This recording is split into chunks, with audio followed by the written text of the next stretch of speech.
另外，要来关心桃园中立分局抓到一个恐吓人、拍人的讨钱集团，藏伫咧北营路一间葬仪社内底，内底人菜灵堂，也搁伫咧内底藏黄金翁仔，互被害者看了到底，心肝头会惊惊，煞来安尼来讨钱。警察抓到副当主在内拢总13个人，依照恐吓、提钱，也搁妨害自由罪，依法上班。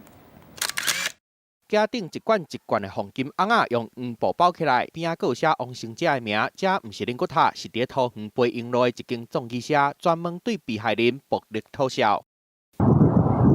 暴力讨销集团的葬仪社，得开伫生命礼仪产业真集中的所在。20号半暝啊，互中立的警方找到，内底有失灵堂，藏真正有咧用的黄金翁仔，刷落才甲被害人押去现场，用黄金翁仔甲被害人围起来，逼伊还钱。 该集团平时经营葬仪社，气焰嚣张，以真人骨灰坛布阵，对被害人施加心理压力，恐吓取财。全案以刑法伤害、恐吓取财、妨碍自由、组织犯罪等罪嫌移送地检署侦办。